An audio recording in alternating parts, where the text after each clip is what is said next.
How's it going, Rogues Gallery, and welcome to our very first Shadowverse Evolve deck tech video here on Red Zone Rogue. We are going to be following this deck tech video up with a gameplay video in a day or two featuring this deck, and the deck in question is my personal aggro Swordcraft build. It is my favorite deck in the game. It is very fun, very fast, and very, very powerful. Not to mention, it is a pretty affordable build, one of the cheaper builds in the entire game, clocking in a little bit less than $100 last time I checked, for one of the absolute S tier, top tier decks in the game. And that's not really too much of a debate. Sword is very, very strong and also very, very budget friendly. So we're going to talk about all of my decisions. This is my personal build, so it is different than a lot of the other cookie cutter builds you have seen out there. I have made some decisions here or there, taken some cards out.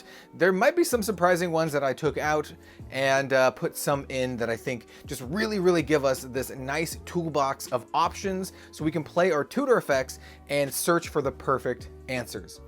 Without further ado, let's do it. All right, let's just get into it. Of course, we have our leader here, Erica. We are playing Swordcraft, of course, and these nice little snap fits perfectly fit the leader cards. It is just very, very nice, and you don't have to play with your leader card all naked, so definitely like this. You do need a leader to play. These come in the starter decks, and you can get the fancy chase versions from booster packs, but you do need one to play. It's just kind of part of the game. You have to present your leader to your opponent so they know what craft you are playing before you do mulligans. We also have our Evolve deck, we have our main deck, and we have our tokens. We're going to talk about all of these today, but I do want to mention a couple quick things, just how I like to play Shadowverse Evolve, because I've been very enjoying this game. I've played it for close to 20 hours in the last week or so. I've been playing it a lot. This game is fantastic. So for the main deck, I've really been enjoying just using good, sturdy Dragon Shield sleeves. These are some of my custom Red Zone Rogue sleeves. You can buy these on redzonerogue.com. And they come in like little boxes like this. But these are very sturdy. They're Dragon Shield sleeves. We also have some other sleeves available on redzonerogue.com as well, but I digress. I'm not sure if you have to, but it is highly recommended that you have different sleeves for your Evolve deck and your main deck. For the Evolve deck, I like using these Shadowverse character sleeves, because personally, I don't like shuffling with the character sleeves. They're not quite as sturdy as something like Dragon Shield. So main deck, Dragon Shield, or whatever your sturdy sleeve of choice. And then Evolve deck, you can use some beautiful Shadowverse Evolve sleeves. And then of course, we have the tokens. I recommend this current amount of tokens for this deck. We're going to be playing with a lot of token generators, but not so much that we're going to fill up our maximum for every single card that we play. So for example, I'm only running 4 Steel-Clad Knights because I think this is the most you can generate at a time. Probably even less than that, but this is just kind of like the safe amount. Same with the Knights. We have 4 Knights. We only have 2 Vikings because it's almost impossible to get 3 Vikings on the field at the same time, though it's not unheard of. Maybe I should put another Viking in. And then we have our big suite of, oh no, we do have 3 Vikings. I'm not crazy. 3 Vikings. Run the 3 Vikings. And then we have our suite of 8 Otohime's Bodyguard, which is, you'll need a lot of these. You'll need a lot of these. If you end up playing 2 Otohimes, you will need about this much. So, yep, these are tokens. They're thick. They're great. Get them for the deck. Yeah. All right, so let's talk about the main deck before we talk about the Evolve deck. Main deck consists of exactly 40 cards. Evolve deck is 10 cards. Let's talk about it. We're going to talk about our followers first, and then we'll talk about our non-follower cards, and we'll just kind of go through it like this. So first up, we have our Maid Leaders. Maid Leader is just a fantastic tutor. It's a 1-drop. We're not running that many 1-drops in this deck because I found that I personally want my cards to be more impactful, especially as you go into the late game. It's actually really hard to kill your opponent in the first couple turns because most competent decks have a lot of interaction, and they'll be able to kill your dudes, clear your board. I try to mix those 2 words up. And having cards that give you good value, even in the late game, I find is very important for an aggro deck like this. You don't want to burn out. So keep that in mind going forward. Maid Leader is an absolute slam dunk. So what does Maid Leader do? It is a 1-drop 1/1, and it has Evolve for 2 points. And when she evolves, you know, I guess we'll talk about this. We'll talk about the Evo cards while we kind of showcase the cards that they evolve from. So they evolve into this, which is a 2/2, and on evolve you can search your deck for a follower with evolve, reveal it, and then add it to your hand. So this is a great toolbox card, and we have basically 6 tutors in the deck. We have 3 Maid Leaders, and then we have 3 Gem Staff Commanders that we'll talk about when the time comes. But they basically make it so we can search our deck for whatever we need. Do we need more dudes on the field, more bodies? We can go grab that. Do we need removal? We can go grab that. So yeah, that's perfect. Do we need Storm? You can't really grab it with this, but you can grab it with the Gem Staff. So yeah, we are running 2 of the Maid Leader Evos just because we need the space for some of the other ones. So yeah, Maid Leader, absolutely fantastic card. It's just the absolute staple of this deck. Next up, we have one of the more boring cards, Quickblader. It's a 1-drop 1/1 with Storm, which means you can attack your opponent immediately, or one of their allies if they are engaged. So basically, this also has Evolve, but we're not running any of the Evo cards in our Evolve deck. We can only have 10 cards in our Evolve deck, and I wanted to make sure our Evolve cards are impactful, and they're cards that I kept finding myself wanting more copies of. I tried versions of this deck that had Evo cards of Quickblader, of stuff like the Fervid Soldier and the Oathless Knight, but spoilers, I'm not running any Evolve cards of any of these because I felt that they weren't impactful enough. They didn't really get me there once the game progressed into like the mid stages, right? And so that's what my Evo deck is all about. It's about, you know, giving me great value. All of these are at least more than 2-for-1s in the terms of like either the bodies they create or the cards that they remove. So yeah, just keep that in mind as we go forward. So yeah, it's just a 1-drop 1/1 with Storm. You can attack your opponent directly with it. Probably it'll chip in some damage here and there, but it's one of my least exciting cards in the deck, in my opinion, or at least one of the cards that I find least exciting. Next up, we have Fervid Soldier. This card can get actually huge. She is just a 2-cost 2/2. She also has Evolve, but once again, we're not running the Evo version of her. And it says, whenever another follower is put into your field, give this follower 1 attack. That's permanent 1 attack. So this is great. We have a ton of dudes that just make tokens. You saw all the tokens that we have. We have a ton of cards that just make a ton of stuff. So this can be very, very large and very, very threatening. Playing this and then following it up with something like the next card, Oathless Knight, is a great way to just have a 2-drop 4/2. And so what is the Oathless Knight? Well, the Oathless Knight is a 2-drop 1/1. He also has Evolve, but once again, we're not running the Evo version of this card. And then Fanfare, summon a Knight token. So he's basically a 2-drop 1/1 that also makes you another 1/1. These are the 2 tokens you're going to be making the most. The Knight token is simply a 1/1, and then the Steelclad Knight is simply a 2/2. And so yeah, just a great little card that makes an extra body. All the cards that give us extra bodies are going to be great with our banner. And you know what? I think now's a great time to kind of just talk about the banner. So our Royal Banner is our only amulet in the deck. It is a 4-drop, and it says, Fanfare, give each Swordcraft follower on your field +1 attack and +1 defense. Whenever a Swordcraft follower is put onto your field, give it +1 attack and +1 defense. So basically this just gives +1/+1 to our entire board. It's a little risky playing more than one of these out at a time, just because in Shadowverse Evolve you can only have 5 things on the field at a time, including your amulet. So if you have your amulet, you can only have 4 other things. But still, pumping your whole team is so good.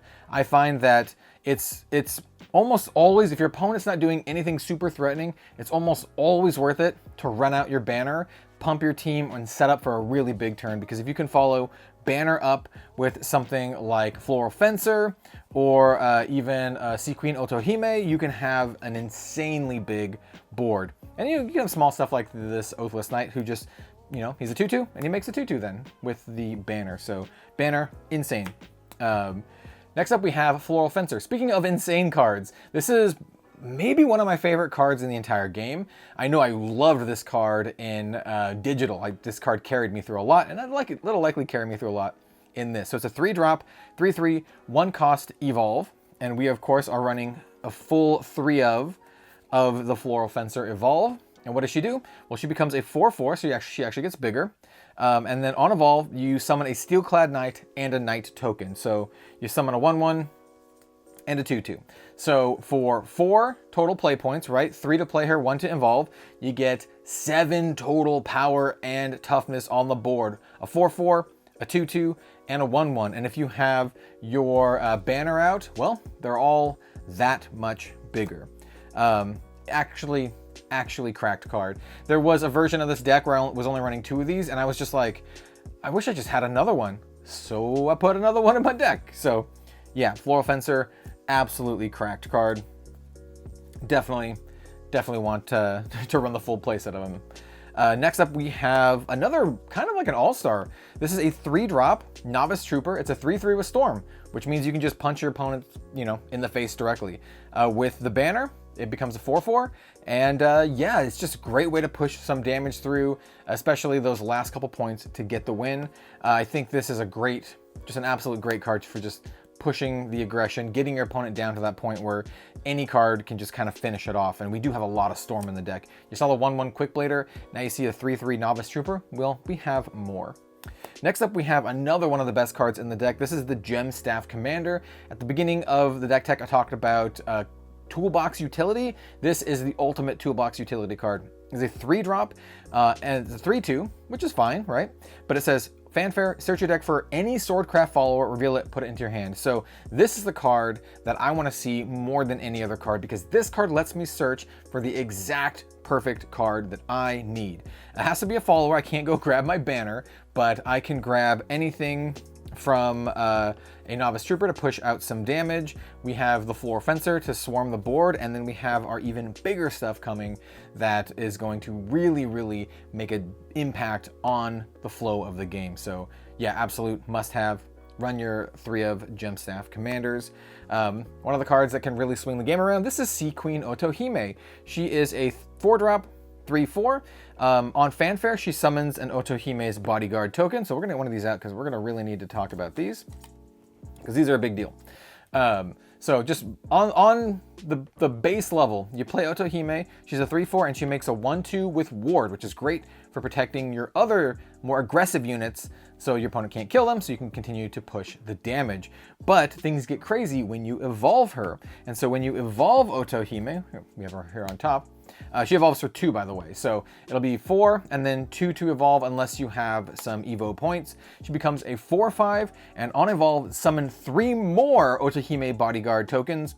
If your field becomes full from this effect, you may put any remaining tokens into your EX area. So remember, you can have 5 on the field, and then you can have 5 in your EX area, which is why I run a total of 8 Otohime's Bodyguards, which is just about enough to have a couple Otohimes out, plus a bunch of bodyguards. So yeah, by herself, she fills your board, right? So Otohime, +1, and then you evolve, and you get 3 more. That's a full board. It's even better if you have your Royal Banner out, right? So you have your banner, your Otohime becomes a 5/6, and then you have a bunch of 2/3s. So yeah, just an absolutely great way to stabilize your board. And then if your opponent can't deal with it, you have a ton of pressure for the next turn. Huge fan of both of these cards, as you can see. And yeah, this is the fancy version of her evolved. But I actually kind of like this arm a little bit more. So anyway, you're running the full playset of that. It's great. This is a card that I do find myself tutoring for every now and then. And then this card is another card that I feel that people are sleeping on. I think this card is actually very good, because you can search for it with our maid leaders, right? You can search for it with the Gem Staff Commanders anyway, but Gem Staff searches for any Swordcraft follower. Spoilers, our entire deck is Swordcraft followers, but the maid leader can only search for Evo cards, or cards that have the evolve keyword. And well, guess what? This card does. And this card is a nice, clean 2-for-1. So it is a 4-drop. It is a 4/4. It says for 2 play points, you can evolve her. And then also Fanfare, select an enemy follower on the field and engage it, which basically means to tap it. We're actually running 2 of these in the deck. And we are running also 2 of these in our Evolve deck. I was running 1 for a while, but I was just like, it's so good. I find myself just wanting more, and I think this is the perfect balance, at least for my version of the deck. And so what does the Evolve version do? So she becomes a 5/5, right?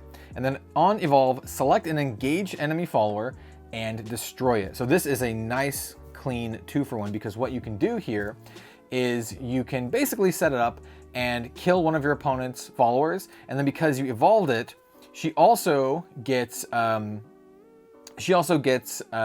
rush, so she can attack another follower. So she can basically kill 2 followers. If you already have an opponent, if your opponent already has an engaged follower, this is just an easy knockdown 2 dudes. Like, it's such a sweet card. You get so much value out of it, and it's a 5/5, which is still pretty strong. It's 1 more defense point than Tsubaki, which is probably my favorite card in this deck, and probably in the game currently. But with Banner, she becomes a 6/6. So yeah, do not underestimate the Shadowed Assassin. I think it is super, super good. She does some things that Tsubaki can't. Tsubaki can have Storm, so she can punch her opponent's face directly for the win, but Tsubaki can't kill 2 things in the same turn.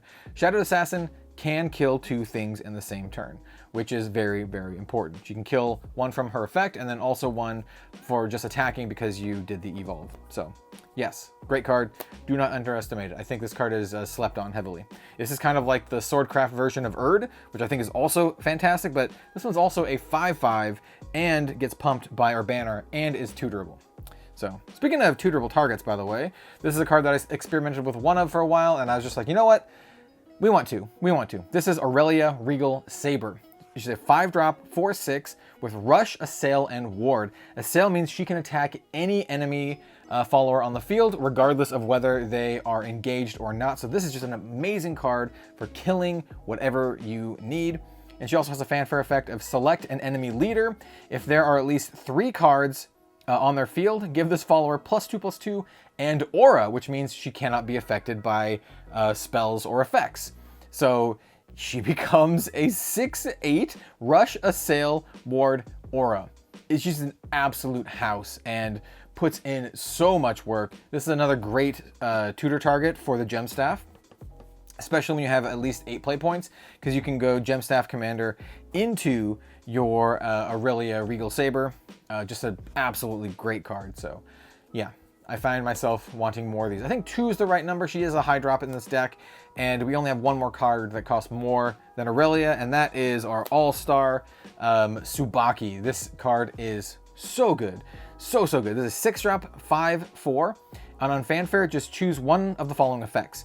You can either select an enemy following the field and destroy it, or give this follower Storm. So basically, you can either punch your opponent in the face for 5 or kill one of their things. Like I said, unlike the Shadowed Assassin, she can't do both, but what she can do that the Shadowed Assassin can't do is attack her opponent's face for 5 or 6 if you have a banner out. Things to note, she has 4 health. 4 health is a very precarious amount of health in the current meta, with Dragon being one of the most popular decks and one of the most powerful decks next to Sword. They have instant speed spells or fast speed spells that can deal 4 damage. So you have to be careful about choosing Storm against Dragon. So keep that in mind. If you have your banner out, you're a little bit more safe because that 5 health will keep you alive, but just keep that in mind. So yeah, we're running the full 3 Tsubakis. Absolutely love Tsubakis. And that is it for our followers. As you can see, most of the deck are followers. And then we have our couple spells. So we have Demonic Strike. It is literally just a 3-drop that deals 3 damage to whatever we'd like. We can dish it out to followers, or we can just put it at our opponent's face. This is one of the cards, more than any other card, that I'm just sitting, waiting. My opponent's at 2 health, 3 health, and I'm just like, if I draw a Demonic Strike, I win the game. And that has happened to me more than a few times. And so having these cards with reach, basically that means they can go over the top of your opponent's wards and just go directly to their face, is just super, super good. But we have a lot of reach in the deck already, if they don't have wards, because we have Storm Tsubaki, we have Storm Trooper, and then we also have Storm Blader. And then the final card also gives us Storm Viking. So this is Alvida's Command. This is another great card. It's a 5-drop card that that just puts 3 tokens onto the field. That's all it does. Summon a Viking, a Steel-clad Knight, and a Knight token. That's it. You definitely want to do this with a banner out, so they can all get that nice little buff. But yeah, what you do is you get a 1/1, you get a 2/2, and then of course this is the best part, you get the Viking. And the Viking is a 3/2 with Storm. Once again, Storm's great, going directly to our opponent's face, giving it that extra punch, making it a 4, is very, very good. And that is my Swordcraft deck for the first set, Advent of Genesis. I love this deck. It is so much fun to play. If you like aggro, that actually is a, you know, you have some options here, right? It's not just like, you know, lightning bolt you for 3. You have 6 tutors in the deck, right? So you can search for that perfect thing you need. Do you need to just, you know, kill something and then spit out a bunch of dudes? You have your Floral Fencer. You have stuff like your Otohime just to go as wide as possible. You even have our Bag of Tricks with our Shadowed Assassin being able to just get a nice little 2-for-1, or Aurelia being just an absolute wall. Or, you know, you can get your Tsubaki to finish the game. Yeah, please let me know what you think in the comments down below. I do want to mention too, and I think I mentioned this at the top, that this is one of the cheapest decks in the game to build, and it's also one of the best decks. This is just my version of it. Some of them don't run Shadow Assassin, some of them don't run Aurelia, but I've found in a lot of testing with friends that these lead me to winning more games. Let's just put it that way. These lead me to winning more games. I took out a lot of like the little 1-drops that just immediately get killed by all of the various cheap removal running around. And then instead, I make dudes that, you know, have, like, make more dudes. You know, a lot of our stuff still gets killed, but we still have a little bit more late game power than a lot of just the all-in, you know, playing the 1-drop 2/2s and the 2-drop 3/3s. I like the cards with the utility and effects. So that is my aggro Swordcraft deck. Please let me know what you think of it down below, and we'll have a gameplay video featuring this deck in the next day or so. So keep an eye out for that. Thank you so much for watching, everyone. Definitely gonna be having more Shadowverse Evolved content in the future. I am loving this game. I think I might have said it already in this video, but it is some of my most fun that I'm having in TCGs right now. Some of the most fun that I'm having in TCGs right now. And why would I not make content about it if I'm having that much fun? So thanks for watching, everyone. I'll see you next time.